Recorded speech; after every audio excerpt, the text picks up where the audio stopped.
Hi everyone, आज इस video में मैं बात करूंगी आपके अंदर चल रहे इंटरनल डायलॉग्स अगर नेगेटिव हो जाते हैं तो वो आपको किस तरह से सीवियर एंजाइटी, डिप्रेशन, एक क्रॉनिक स्ट्रेस, रिलेशनशिप इश्यूज़ का, आपकी पुअर परफॉर्मेंस का शिकार बना सकते हैं और तरह तरह की और भी परेशानियां आपके अंदर आगे चलकर वो डेवलप कर सकते हैं।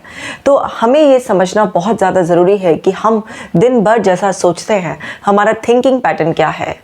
हमारा माइंड कहीं ऐसा तो नहीं है कि हर समय हमें कुछ ना कुछ नेगेटिव दिखा रहा है, कुछ ना कुछ नेगेटिव सोचने पर मजबूर कर रहा है और हम अपनी लाइफ को खुलकर एंजॉय नहीं कर पा रहे हैं। तो ये वीडियो बहुत ही यूज़फुल वीडियो है क्योंकि ये आपके अंदर इंटरनल डायलॉग्स में जो एरर्स होती हैं, जो फॉल्टी कम्युनिकेशन आपका खुद से चलता रहता है हर वक्त, उस सब के बारे में आपको बहुत नॉलेज देगा। और आप जानते ही हैं अपनी हर वीडियो में मैं आपको सोल्यूशन ज़रूर देती हूँ, तो प्रॉब्लम भी बताऊँगी, प्रॉब्लम क्या होती है और उसे कैसे पहचान सकते हैं और साथ ही साथ उसका सॉल्यूशन भी बताऊंगी। तो ये वीडियो आपको लास्ट तक ज़रूर देखना है और आप मेरे वीडियोस को शेयर कर लोगों तक पहुंचने में मेरी मदद कर रहे हैं। और आप ऐसे ही मेरे मिशन में मैं चाहती हूँ कि लोगों की मेंटल हेल्थ बिल्कुल अच्छी रहे और वो घर बैठे ही अपनी मेंटल हेल्थ का ख्याल रखें और अपनी प्रॉब्लम से बाहर आ जाए। आप सब उसमें मेरा साथ दे रहे हैं, थैंक यू सो मच। इस वीडियो को शुरू करने से पहले आप मेरी ऐप डाउनलोड कर लीजिए। प्ले स्टोर में आपको डॉक्टर कशिका जैन के नाम से ये ऐप मिल जाएगा। उसमें आपके लिए ब्रीदिंग एक्सरसाइजेस, मेडिटेशंस, अफर्मेशंस, बहुत कुछ है। साथ ही साथ अगर आप मेरी बुक भी पढ़ना चाहते हैं, डियर डिप्रेशन लेट्स ब्रेकअप, तो ये एक मास्टरपीस है, ज़रूर पढ़िए। चलिए तो आज का वीडियो शुरू करते हैं। बात करेंगे हम इसमें सीबीटी और सीबीटी में कैसे हम अपने थिंकिंग पैटर्न्स जो होते हैं, उनको जो फॉल्टी पैटर्न्स होते हैं, जो एरर हमारा दिमाग करता है, उसे कैसे पकड़ सकते हैं। अब आप मेरी बहुत सारी वीडियोस देखकर ये तो समझ ही गए हैं कि सीबीटी मॉडल क्या होता है। देखिए, मैं फिर से आपको रिवाइज करा देती हूँ। हमारी लाइफ में लगातार कोई ना कोई सिचुएशन चलती ही रहती है। अब वो सिचुएशन हमेशा हमारे कंट्रोल में नहीं रहती है, वो सिचुएशन हमारे कंट्रोल से बाहर रहती है। सिचुएशंस पर हमारा थोड़ा बहुत बस चलता है। पूरी तरीके से हम किसी सिचुएशन को कंट्रोल करने की कोशिश करेंगे तो वो हमारे कंट्रोल से बाहर है, क्योंकि बहुत सारे फैक्टर्स होते हैं एक सिचुएशन के क्रिएट होने में।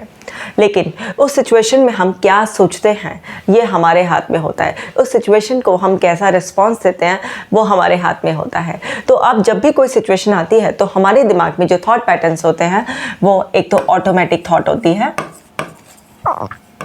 अभी जो ऑटोमेटिक थॉट आती है हमारे दिमाग में, अगर ये पॉजिटिव आती है तो बहुत ही अच्छी बात है, लेकिन अगर ये नेगेटिव आती है तो हमें बहुत परेशान करती है। और कई बार ये जो ऑटोमेटिक थॉट आती है वो बहुत ज़्यादा नेगेटिव होती है, हमें बहुत ज़्यादा डराने वाली होती है। वो हमें केवल नेगेटिव ही आउटलुक दिखा रही होती है, हमें डरा रही होती है। अभी जो ऑटोमेटिक थॉट आती है ये किस बेसिस पर आती है? ये आती है हमारी पास्ट लर्निंग के बेसिस पर आती है।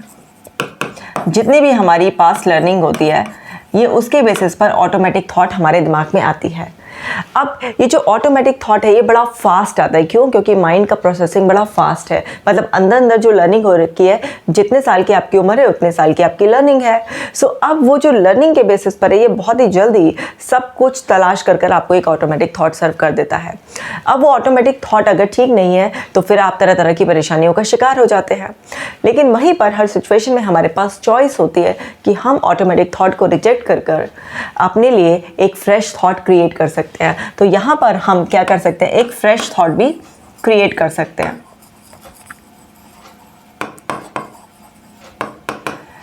अब प्रॉब्लम ये है कि फ्रेश थॉट जो क्रिएशन होता है ये थोड़ा सा टाइम टेकिंग प्रोसेस है, क्योंकि जो ऑटोमेटिक थॉट होती है वो बहुत ही ज़्यादा फास्ट होती है।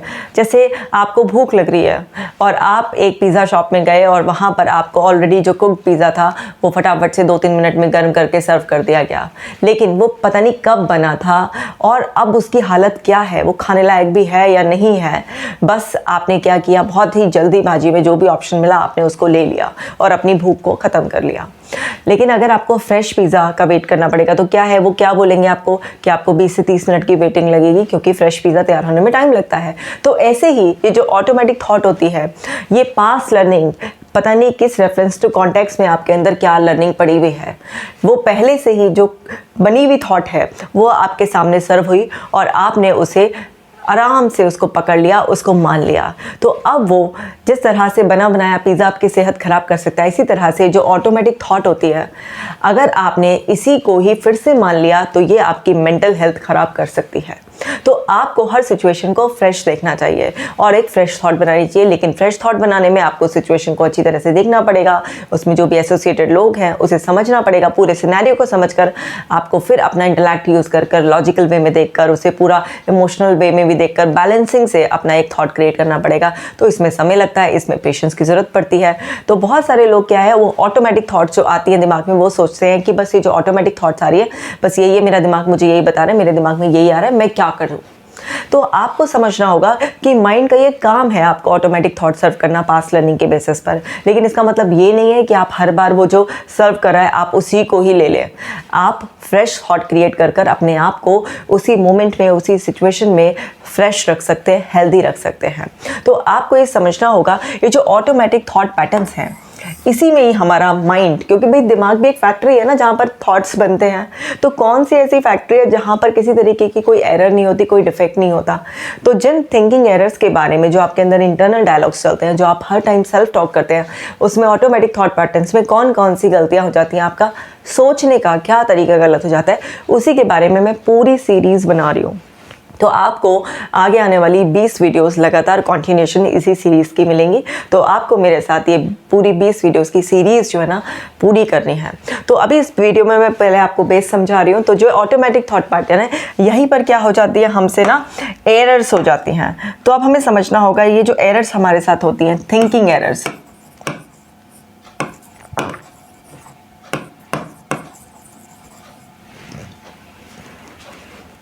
ये थिंकिंग एरर्स जो होती हैं, मैं एक एक कर हर वीडियो में आपको एक एक एरर के बारे में पूरा केस का एग्जांपल देकर डिटेल में बताऊंगी।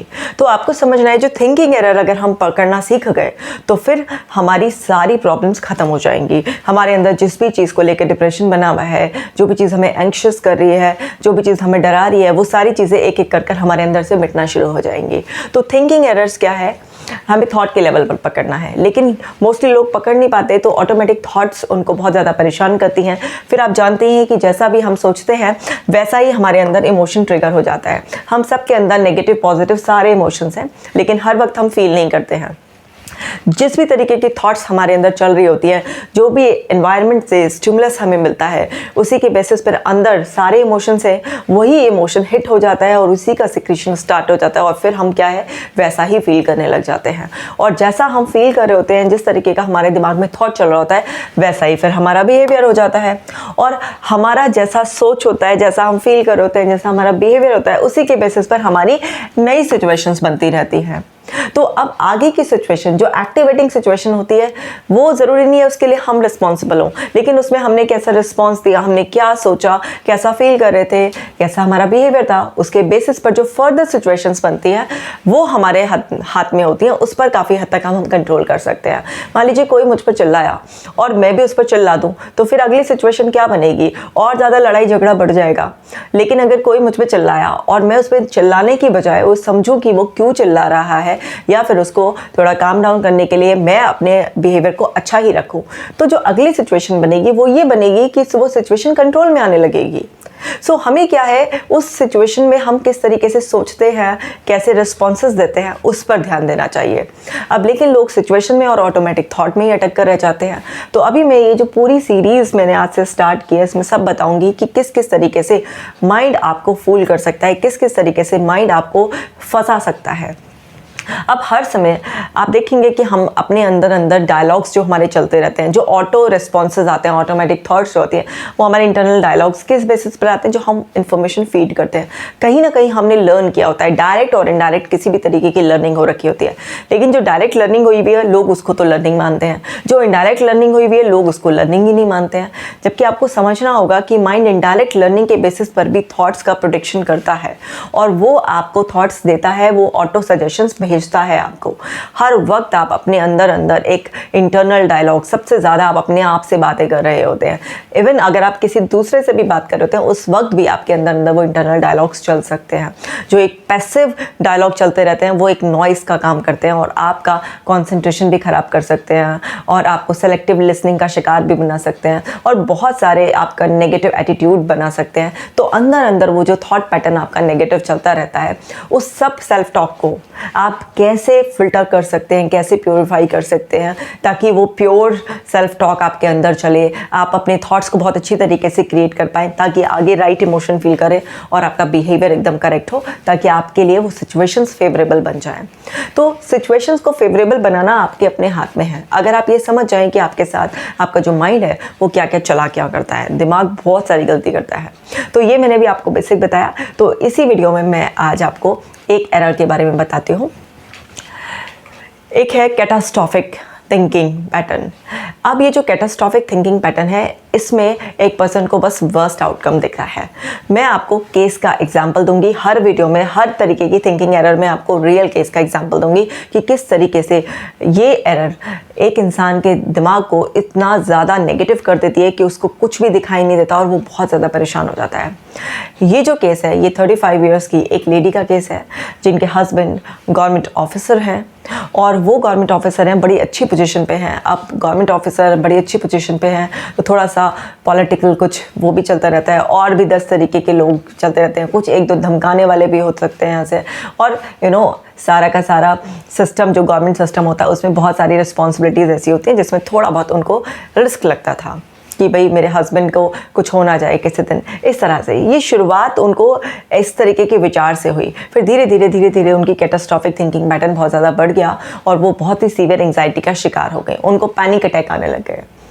अब जब ये केस मेरे पास आया तो मैंने उनसे पूरा 35 ईयर्स की हिस्ट्री को जाना, तो पता चला कि ये जो कैटास्ट्रॉफिक थिंकिंग पैटर्न था वो अभी का नहीं था, कि ये नहीं था कि पिछले 3-4 साल से जब उनको बहुत ज़्यादा एंग्जाइटी फील हो रही थी तभी का था।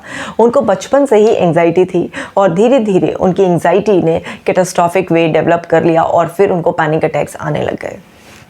तो शुरुआत ऐसे हुई, मैं आपको पहले आइडिया देती हूँ, फिर मैं आपको समझाऊंगी इस एरर में कैसे होता है इंसान के साथ और फिर हमें किस तरह से इससे बचना चाहिए। जब वो छोटी थी तो उनकी मम्मी को दौरे पड़ा करते थे। अब उनकी मम्मी को जब दौरे पड़ा करते थे तो वो एकदम से बेहोश हो जाती थी, काफ़ी टाइम के लिए सुध-बुध खो देती थी, बहुत परेशान रहती थी। अब 7-8 साल की एक छोटी सी बच्ची, उसको एक डर अंदर रहने लगा कि मेरी मम्मी को कुछ हो ना जाए। और वो जब भी मम्मी की तरफ देखती थी उसको यही थॉट चलती रहती थी कि मम्मी फिर से गिर गई तो क्या होगा, मम्मी फिर से गिर गई तो क्या होगा, मेरी मम्मी मर गई तो क्या होगा। इस तरीके के थॉट्स आते थे। क्योंकि जब 1-2 बार उनकी मम्मी की इस तरीके से हालत ख़राब हुई, उनको दौरे पड़ते थे, तो घर में उन्होंने सुना कि भाई इसकी माँ को कुछ ना हो जाए, बच्ची का क्या होगा, अभी तो बहुत छोटी है बच्ची की ज़िंदगी ऐसी हो जाएगी वैसी हो जाएगी। तो वो बच्चे ने बहुत कुछ ऐसा सुना और उसके अंदर वो डर बैठ गया और वो अपनी मम्मी को जब भी देखती थी तो उसके अंदर यही थॉट चलता था कि मेरी मम्मी गिरकर मर सकती है। मतलब उसके लिए मम्मी का गिरने का मतलब अब मरना हो गया था सीधा। सो वो इस तरीके से थॉट प्रोसेस उसके अंदर चलता रहता था। वो बच्चा पहले से इमोशनल सेंसिटिव थी जब वो छोटी थी और फिर धीरे धीरे वो इस तरीके से सोच कर और ज़्यादा इमोशनल होती चली गई, अंदर डर बैठता चला गया। अब फिर ये धीरे धीरे उनके अंदर बढ़ता चला गया। जब वो बड़ी हुई, एग्ज़ाम भी देती थी तो पढ़ाई नहीं हुई मेरी तो मैं फ़ेल हो जाऊँगी सीधा, ये नहीं कि कम मार्क्स आएंगे, सीधा मैं फ़ेल हो जाऊँगी। इस तरीके का उनका थॉट पैटर्न हो गया। फिर कुछ टाइम बाद उनका भाई हुआ, तो जब वो भाई आया तो भाई के लिए भी वो क्या करती थी, और जब भी भाई सो रहा होता था तो इसमें ये था कि ये शोर नहीं मचा रहा है बहुत टाइम से, ये चुप है बहुत टाइम से, तो इसको कुछ हो तो नहीं गया, बस दिमाग में इस तरीके से चलता था। तो वो मेरे को बताती हैं कि मुझे याद है कि मैं अपने भाई के पास जाती थी और मैं उसके सीने पर हाथ रखकर इस तरह से चेक करती थी कि मेरा भाई सांसें चल रही है या नहीं चल रही है, इसको कुछ हो तो नहीं गया। तो इस तरह से बचपन से ही उनका इस तरीके से एक पैटर्न बनता जा रहा था। जब वो अपने टीनेज में थी तो वो खुद कई बार बेहोश होने लगी। उनको ये था कि अगर ज़रा सा भी कुछ भी प्रॉब्लम आ जाती थी, कोई सर्दी जुकाम खांसी भी हो जाता था, इतनी छोटी सी भी प्रॉब्लम आती थी तो उनको अपनी हेल्थ को लेकर बहुत ज़्यादा डर लगता था। उनको लगता था उन्हें कुछ हो जाएगा, वो नहीं बचेंगी और इस तरीके से वो बहुत ज़्यादा घबरा जाती थी और घबरा कर बेहोश हो जाती थी। तो इस तरीके से उनके साथ बीच बीच में ये सब कुछ भी चलता रहा। फिर और बड़ी हुई, कॉलेज वगैरह ख़त्म हुआ, फिर उनकी शादी हो गई। अब शादी जो हुई उनकी तो वो एक गवर्नमेंट ऑफिसर से हो गई। अब वो ऑफिसर से शादी हुई तो डेफिनेटली भाई उनका जो बिज़ी रहना था और उनकी बिजीनेस की वजह से वो तक घर में टाइम नहीं दे पाते थे और घर में डिस्कशन होता ही है कि ऑफिस में ये हुआ, बाहर ये चल रहा है, तो वो भी उनके कानों में पड़ता था। तो उनका ओल्ड पैटर्न होने की वजह से उनके अंदर अब इस बात का डर आ गया था कि मेरे हस्बैंड को कुछ हो गया तो क्या होगा। पहले से एक इनसिक्योरिटी थी कि मम्मी को कुछ हो गया तो क्या होगा, अब हस्बैंड के लिए इनसिक्योरिटी आ गई कि अगर हस्बैंड को कुछ हो गया तो क्या होगा। तो उनके साथ क्या परेशानी थी, अगर उनके हस्बैंड उनका फ़ोन ना उठाए तो सीधा उनके दिमाग में इस तरीके के थॉट्स आते थे कि लगता है मेरे हस्बैंड को कुछ हो गया है। अगर उनके हस्बैंड कभी घर आने में देर हो गए तो लगता था कि मेरे हस्बैंड को आज कुछ हो गया है। मतलब दिमाग और कोई रीज़न सोच ही नहीं पाता था, सीधा सीधा एकदम कैटास्ट्रॉफिक वे में। तो ये जो कैटास्ट्रॉफिक थिंकिंग एरर होती है, इसमें एक पर्सन को वर्स्ट आउटकम ही दिखाई देता है कि ये जो सिचुएशन है जो वो सोच रहा है उसमें बस उसमें एक्सट्रीम में नेगेटिव सोचेगा। उसको कुछ भी जो अदर लाइकली पॉसिबिलिटीज़ होती हैं वो नहीं दिखती। उसको केवल वर्स्ट पॉसिबल जो पॉसिबिलिटी हो सकती है उस सिचुएशन की, केवल उसका दिमाग उसे वही सजेस्ट करता है। अब मैंने आपको बताया कि दिमाग सजेस्ट किस बेसिस पर करता है, प्रीवियस लर्निंग के बेसिस पर करता है। तो उनके अंदर ऑलरेडी इनसिक्योरिटी पड़ी हुई थी, बहुत सारे फियर्स पड़े हुए थे, एंग्जाइटी के पैटर्न पड़े हुए थे। तो अब उनकी एज बढ़ रही थी, उनकी समझदारी बढ़ रही थी, लेकिन उनका जो थॉट पैटर्न था, उनका जो माइंड था, वो कैटास्ट्रॉफिक वे में इतना नेगेटिवली प्रोग्राम हो गया था कि सिचुएशन अगर कोई भी आए तो बस उसका वर्स्ट आउटकम उनको दिखाना, वर्स्ट मीनिंग निकाल देना उसका। और इस तरीके से वो बहुत ज़्यादा परेशान हो रही थी। अब क्या होता है, जब एक इंसान को इतना कैटास्ट्रॉफिक वे में उसका दिमाग उसे बता रहा होता है तो उसकी पैनिक फीलिंग्स आती हैं, उसको बहुत सीवियर फिजिकल सिम्टम्स महसूस होते हैं और उसको मल्टीपल फियर्स होते हैं। क्योंकि जब एक सिचुएशन में बिल्कुल वर्स्ट ही आपको दिख रहा है, मतलब अगर हस्बैंड लेट हो गए हैं तो उसका मतलब यही दिख रहा है कि आज इनको कुछ हो गया है, किसी ने कुछ कर दिया है, तो आप ये बताइए कि एक पर्सन को बिल्कुल ऐसा लगेगा कि उसकी तो ज़िंदगी ही लुट गई है। तो अब उसकी वजह से अंदर अंदर बहुत ज़्यादा पैनिक, उनको इतने सीवियर फिजिकल सिम्टम्स आते थे, उनकी इतनी तेज़ हार्ट बीट बढ़ी हुई रहती थी, उनको कई बार पैनिक अटैक आ जाते थे, रोती रोती रहती थी, बेचैन हो जाती थी और सांस लेने में इतनी ज़्यादा तकलीफ होती थी। सब लोग परेशान हो गए कि भाई आखिर ऐसा क्या है। समझाते समझाते लोग थक गए कि भाई पॉजिटिव सोचा करो, इसमें इतना चिंता करने की क्या बात है। लेकिन दिमाग इतनी आसानी से समझता नहीं है। अगर किसी इंसान का दिमाग कैटास्ट्रॉफिक थिंकिंग एरर कर रहा है तो वो इतनी आसानी से कि भाई आप इसमें एकदम से लाइट पॉसिबिलिटी सोचो, सिर्फ ये कह देने से वो एकदम से अपना पैटर्न ब्रेक नहीं करता है। दिमाग उसी तरीके से घूमता रहता है और फिर क्या होता है, वो धीरे धीरे जनरलाइज होने लगता है। मतलब वो कैटास्ट्रॉफिक पैटर्न फिर हर सिचुएशन में ही उनको दिखाई देने लग जाता है। अब वो अपने हस्बैंड को लेकर इतना वरीड रहती थी और घर में कुछ भी हो जाए किसी भी तरीके से, उनको अब ये भी प्रॉब्लम होने लगी थी कि अगर शाम के टाइम फ़ोन भी बजता था तो उनको ये लगता था कि कोई ना कोई बुरी खबर आ जाएगी। मतलब इतना ज़्यादा उनका माइंड उनको इस तरह से डरा रहा था। तो उनको बहुत सारे फियर्स डेवलप हो गए थे। उनको फियर ऑफ लूजिंग हो गया था कि मैं अपने किसी इंपॉर्टेंट पर्सन को जो मेरी लाइफ में बहुत प्रीशियस है उसे खो दूँगी। इस तरह से वो परेशान रहती थी, बिल्कुल पैनिक कर जाती थी। तो दिमाग क्या करता है, इसमें आपको समझना होगा कि जो भी पास्ट की आपकी लर्निंग होती है उसको स्ट्रॉन्ग करता चला जाता है, उसको स्ट्रॉन्ग करता चला जाता है। अब इस केस में क्या है कि जब वो छोटी थी तो उनको ये डर लगा रहता था कि मेरी मम्मी को कुछ हो जाएगा, वो मर जाएंगी। उस टाइम पर कोई समझाने वाला नहीं था।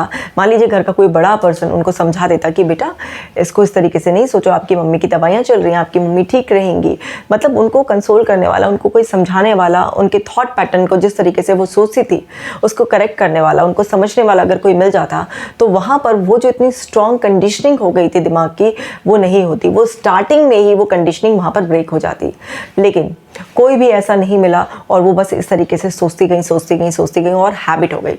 अब एक 35 साल की लेडी और बचपन से 7-8 साल की उम्र से इस तरीके का सोच रही है वो, तो आप देखिए कि उसकी इतनी स्ट्रॉन्ग लर्निंग हो जाएगी। तो जब कैटास्ट्रॉफिक वे में बहुत ही ज़्यादा स्ट्रॉन्ग लर्निंग हो जाती है तो चाहे सिचुएशन कोई भी हो, दिमाग वो सबसे पहले कैटास्ट्रॉफिक थॉट आपको देता है। तो अब वो चाहे उनका हेल्थ का इशू हो या फिर उनका हस्बैंड को रिलेटेड इशू था या फिर उनका अपने भाई से रिलेटेड या मदर से रिलेटेड, उनके दिमाग में बस इसी तरीके का थॉट आता था। अब उनके दिमाग में ये सब थॉट आने के साथ साथ और परेशानियां कब बढ़ती चली गई, जब उनको ये हार्ट बीट बढ़ जाती थी उनको सांस नहीं आता था, तो अब उनको अपनी भी मौत का खतरा होने लगा कि मुझे कुछ हो जाएगा। हार्ट बीट जो बढ़ी हुई होती थी उसका मतलब सीधा दिमाग हार्ट अटैक, और हार्ट अटैक का मतलब ये नहीं कि हार्ट अटैक के बाद बच जाएगा, उसका मतलब सीधा डेथ। इस तरीके से उनको अपनी हेल्थ को लेकर भी सीवियर एंजाइटी बैठ गई। टोटल उनकी लाइफ बिल्कुल परेशानी में घिर गई और हर समय उनको एक भय की स्थिति बनी रहती थी। दवाइयाँ भी चल रही थी काफ़ी समय से, लेकिन हेल्प नहीं हो पा रही थी। क्यों? क्योंकि दवाइयाँ जो है वो सिम्टम्स तो कंट्रोल कर रही थी, उनको नॉर्मल तो रखती थी, लेकिन उनके दिमाग से उस तरीके के थॉट पैटर्न्स नहीं चेंज हो रहे थे, क्योंकि आज तक कोई ऐसी दवाई नहीं है जो आपके साथ इस तरीके की कोई थिंकिंग एरर हो रही हो, आपके अंदर सेल्फ टॉक जो है वो बहुत ज़्यादा नेगेटिव हो रही हो, तो उसको गोली खाने से वो पॉजिटिव हो जाए। उसके लिए तो आपको कॉग्निटिव लेवल पर मेहनत करनी ही पड़ेगी। तो सीबीटी इतनी पावरफुल थेरेपी है। एक सीबीटी थेरेपिस्ट, आपका साइकोलॉजिस्ट जो आपके होते हैं, जो सीबीटी को अच्छा नॉलेज रखते हैं, वो आपके थिंकिंग एरर्स को, जो कॉग्निटिव डिस्टॉर्शंस होते हैं, वो पकड़ते हैं। जब आप उनसे मिलते हैं और आप अपनी बातों को बताते हैं, उनसे एक्सप्रेस करते हैं अपनी प्रॉब्लम के बारे में, तो एक अच्छा थेरेपिस्ट आपके अंदर कौन कौन से डिस्टॉर्शंस हैं उनको अपने पास नोट करता है और आपके उसी फॉल्टी जो थिंकिंग पैटर्न है उसको करेक्ट करता है। इसके लिए सीबीटी थेरेपी बहुत ही ज़्यादा पावरफुल होती है। इसके बहुत सारे टूल्स होते हैं जिससे कि हम इस तरीके की थिंकिंग पैटर्न को करेक्ट कर सकते हैं। कुछ टेक्निक मैं आपको घर के लिए बताती हूँ जिससे आप अपने इस थिंकिंग पैटर्न को ठीक कर सकते हैं। देखिए, जब भी आपके दिमाग में ये इस तरीके का थॉट आए, जैसे आप ये देखिए, यहाँ पर आप ये देख रहे हैं सीबीटी मॉडल, तो किसी भी सिचुएशन में आपके दिमाग में ऑटोमेटिक जो नेगेटिव थॉट आए और वो आपको वर्स्ट आउटकम बता रहा हो, तो आपको क्या करना होता है, उस सिचुएशन की जो अदर पॉसिबिलिटीज़ हो सकती हैं, जो लाइकली संभावनाएं हो सकती हैं लाइट वे में, उसको एक बार देखना चाहिए। मतलब आप एक पेपर और एक पेन लीजिए और उस पर लिखिए कि जो आपकी चिंता है, पहले आप अपनी चिंता लिख लीजिए कि आपको क्या दिमाग में घूम रहा है, आप किस बारे में वरिड है। देन आप उसके बारे में लिखिए कि ये जो चिंता है उसका सोर्स क्या है।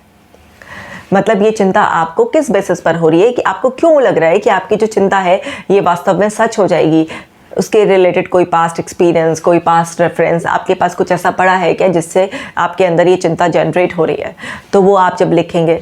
देन उसके बाद आप ये देखिए कि आपकी जो वरी है उसके सच होने के कितने % चांसेस हैं, आपको क्यों लग रहा है ऐसा, इसकी क्या पॉसिबिलिटीज़ हैं। एंड देन फिर आप लिखिए कि उसकी अदर लाइकली पॉसिबिलिटीज़ क्या हो सकती हैं। मतलब जो आपका दिमाग आपको बता रहा है उसके अलावा इसी सिचुएशन में और क्या क्या संभावनाएं हो सकती हैं। जब आप ये सब लिखेंगे तो आपको क्लैरिटी मिलना शुरू हो जाएगी। आपका दिमाग ऑल्टरनेटिव थॉट्स भी देखने लग जाएगा कि जिस तरीके से मैं बुरे से बुरा सोच रही हूँ, उस सिचुएशन में और क्या सोचा जा सकता है, उसकी अदर पॉसिबिलिटीज़ क्या हो सकती हैं। तो वहाँ पर आपका माइंड थोड़ा शिफ्ट होना स्टार्ट हो जाएगा, वो थोड़ा सा उस सिचुएशन को लाइट वे में भी देखना स्टार्ट कर देगा। एंड देन फिर फाइनली आप लिखिए कि अगर आपकी ये जो वरी है ये सच में साबित हो गई, तो देन आप अपने आप को संभाल लेंगे, इसके कितने % चांसेस हैं और कितना टाइम ड्यूरेशन आपको लगेगा। बिकॉज अगर वास्तव में कुछ होना होगा तो आपकी चिंता करने से कुछ रुकने वाला तो है नहीं, जो होना होगा वो तो होगा ही। लेकिन अगर आप उसमें अपना रिस्पॉन्स ठीक नहीं करेंगे, उस सिचुएशन को अच्छी तरह से नहीं संभालेंगे, तो आप ही की हेल्थ और ज़्यादा ख़राब हो जाएगी। अब जो होना होगा उसको हम रिस्क को मिनिमाइज़ कर सकते हैं, रिस्क को कभी ज़ीरो नहीं कर सकते हैं। तो जब रिस्क को ज़ीरो किया ही नहीं जा सकता, केवल उसे मिनिमाइज़ किया जा सकता है, तो अपने आप को हमें थोड़ा प्रिपेयर भी रखना चाहिए कि कभी लाइफ में वर्स्ट टू वर्स्ट सिचुएशन आई भी तो हम उसको कैसे वाइजली हैंडल करेंगे, किस तरह से हम अपने आप को सिक्योर फील कराएंगे, हमारा रिकवरी प्लान क्या है। क्योंकि इंसानी दिमाग हमेशा सिक्योरिटी चाहता है, वो अपने आप को सेफ रखना चाहता है। हम सभी लोगों की सेफ्टी नीड्स बेसिक नीड्स होती हैं। अब हम सबके अंदर अपने आप को सेफ रखने की, सिक्योरिटी फील करने की ज़बरदस्त चाहत होती है। तो जब हमें लगता है कि अगर सिचुएशन हमारे कंट्रोल से बाहर है या वास्तव में ऐसा कुछ होने को है या हो सकता है, तो उसमें हम पूरी तरीके से कुछ उसे रोक तो सकते नहीं हैं, लेकिन हाँ, हम उससे संभलेंगे कैसे, उसके संभलने का प्लान हम बना सकते हैं, वो हमारे हाथ में है। तो जब हमारे पास रिकवरी प्लान होता है, संभलने का प्लान होता है, तब हमें उस सिचुएशन को एक्सेप्ट करने में और उस सिचुएशन से जल्दी बाहर आने में आसानी होती है। तो आपको क्या करना है, समझ जाना है कि किसी भी सिचुएशन में ऑटोमेटिक थॉट अगर कैटास्ट्रॉफिक वे में आ रहा है तो वहीं पर अलर्ट हो जाओ, इसको आगे मत बढ़ने दो, यहीं पर रुक जाओ कि ये जो मेरा दिमाग मुझे इतना ऑटोमेटिक वर्स्ट थॉट बता रहा है, आखिर इसका सोर्स कहाँ है। चलिए मैं आपको स्टेप बाय स्टेप लिखवाई देती हूँ, समझिए ज़रा। लिख लीजिए कि आप क्या लिखेंगे। पहले उसमें अपनी वरी लिखेंगे कि आपकी वरी क्या है। दूसरे उसमें आप लिखेंगे कि आपकी वरी का सोर्स क्या है, सोर्स ऑफ वरी कहाँ से आई है, किसी पास्ट एक्सपीरियंस के बेस पर है ये, कहाँ से। देन जो वर्स्ट आउटकम की जो पॉसिबिलिटी है वो लिखेंगे। देन फिर लाइकली आउटकम की पॉसिबिलिटी, मतलब उसी सिचुएशन में जो वर्स्ट है उसके अलावा और क्या क्या पॉसिबिलिटीज़ हो सकती हैं। देन आप 5th नंबर पर लिखेंगे, यहाँ पर लिख देती हूँ मैं, 5th नंबर पर आप लिखेंगे कि अगर आपकी जो वर्स्ट आउटकम पॉसिबिलिटीज़ है वो ट्रू हो गई, वास्तव में अगर वो सच भी हो गई, तो क्या पॉसिबिलिटी है कि आप कितना जल्दी रिकवर कर पाएंगे, आपका रिकवरी प्लान क्या है। तो आपको 5th स्टेप में क्या करना है, आपका रिकवरी प्लान एंड ड्यूरेशन। तो ये एक टेक्निक है अपनी थॉट्स को, जो वर्स्ट आउटकम वाली थॉट्स हैं उनको मैनेज करने का। इसकी बहुत सारी टेक्निक्स होती हैं, मैं आगे आगे आपको और बहुत सारी टेक्निक्स बता दी होंगी। अभी फ़िलहाल एक ये टेक्निक मैंने आपको बताई है। जब आप रिटन प्रैक्टिस करेंगे इसकी, तब आप देखेंगे कि आपके माइंड में जितना एक्सट्रीम वरी चल रहा है, जो आपके थॉट्स चल रहे हैं, तो आपको क्लैरिटी आएगी कि ये सब मेरे दिमाग में किस बेसिस पर चल रहा है। जैसे मैंने उन लेडी का आपको एग्जांपल दिया, तो जब हमने उनको एक्टिविटीज़ कराई तो उनको पता चला कि उनका बचपन से ही इसी तरीके से सोचने का एक पैटर्न था, जो एक हैबिचुअल पैटर्न बन गया और उनकी आदत बन गई है। तो अब उनका दिमाग हर सिचुएशन को बस उसी लर्न प्रोग्राम के हिसाब से ही एनालाइज करना, उसी के हिसाब से इंटरप्रिटेशन निकालने की ही बात बताता है, और वो उससे कंट्रोल होती जा रही थी। उनको ये नहीं समझ में आ रहा था कि दिमाग की जो ऑटोमेटिक थॉट देता है वो पास्ट लर्निंग के ऊपर, कि आपने पास्ट लिए सिचुएशंस को किस तरह से देखा। ऐसे मानिए कि जो डिस्टॉर्शंस होते हैं, ये हम सबके पास एक अलग अलग रंग के चश्मे होते हैं। एक पर्सन ने कैटास्ट्रॉफिक थिंकिंग वाला चश्मा लगा रखा है, यानी कि उसको बस अंधेरा ही दिखेगा, उसका इतना डार्क है कि उसको बाहर कुछ रोशनी दिखेगी नहीं। तो आपको वो चश्मे बदलने तो पड़ेंगे ना, चश्मे उतारने पड़ेंगे। तो अब क्या है, उनको ये जो कैटास्ट्रॉफिक थिंकिंग का चश्मा उनकी आंखों पर लगा रहा था, ये उनको उतारा गया। उनको समझाया गया कि दिमाग जो ऑटोमेटिक थॉट आपको दे रहा है, इसका मतलब ये नहीं है कि यही सच हो जाएगा। वो सिर्फ पास्ट लर्निंग के बेसिस पर आपको ऐसा बता रहा है, ऐसा दे रहा है। तो ज़रूरी नहीं कि ऑटोमेटिक थॉट को ही आपको कंसीडर करना है, उसको मानना है। यहीं पर आपको चेकिंग करनी है, मतलब आपको वहीं पर ही ये समझना है कि जो दिमाग ऑटोमेटिक थॉट दे रहा है ये कैसे सही है, किस रेफरेंस टू कॉन्टेक्स्ट में, मतलब क्यों ऐसा वो बता रहा है, आपको पूरा अंडरस्टैंड करना है और उस सिचुएशन को फ्रेशली आपको देखना है और वहाँ पर अपने थॉट पैटर्न को करेक्ट करना है। अब ये ऐसा नहीं है कि आपका 20-30 साल से एक नेगेटिव थॉट पैटर्न ऐसा बना हुआ है तो आपकी एक बार करते ही ये ठीक हो जाएगा। आपको पेशेंस रखना पड़ेगा, आपको हर सिचुएशन में इस तरह की प्रैक्टिस करनी पड़ेगी। एक तरफ वर्स्ट आउटकम दिखा रहा है, दूसरी तरफ उसके लाइकली आउटकम्स आपको देखने होंगे। एंड जब आप लगातार इस तरीके की प्रैक्टिस करेंगे तो कुछ ही महीने में आपका दिमाग जो है ना वो रीप्रोग्राम होना स्टार्ट हो जाएगा और आपको ऑटोमेटिकली ही विजडम आने लगेगा। आपका माइंड उस एरर को पकड़ना शुरू कर देगा और आप अपने अंदर जो इंटरनल डायलॉग्स होते हैं उनको करेक्ट कर पाएंगे। और जब आप उनको करेक्ट कर पाएंगे तो आप राइट इमोशंस फील करेंगे, और जब आपके अंदर अच्छे इमोशंस आप फील कर रहे होंगे तो आप डेफिनेटली उस सिचुएशन में अच्छा बिहेव करेंगे। और जब आपका बिहेवियर अच्छा होगा तो आपके लिए जो फर्दर सिचुएशंस होंगी वो और भी अच्छी बनेगी। एक तो ये तरीका हो गया, साथ के साथ breathing exercises, meditation and positive affirmations अपने आप को देना, अपने आप को सेफ फील कराने के लिए बस अपने डायलॉग्स को अंदर जो आप फीड कर रहे हैं उनका पॉजिटिव होना बहुत बहुत ज़्यादा ज़रूरी है। तो इस तरीके से आप अपनी जो कैटास्ट्रॉफिक थिंकिंग एरर है उसको काफ़ी हद तक कंट्रोल कर लेंगे। और इसकी और भी टेक्निक्स है और बाकी वीडियोस में मैं बताऊंगी। आज इस वीडियो में इतना ही। उम्मीद करती हूँ कि ये वीडियो आपको बहुत हेल्प करेगा।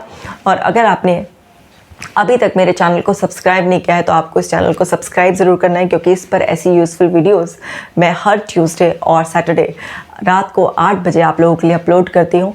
मेरा यही मिशन है कि मेंटल हेल्थ के लिए मेरी तरफ से जितना भी सोसाइटी को कंट्रीब्यूशन हो सके तो उस कंट्रीब्यूशन को देने के लिए मैं बिल्कुल तैयार हूँ।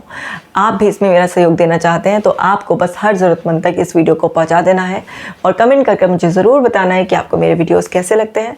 मुझसे ऐसे जुड़े रहिए, ख्याल रखिए।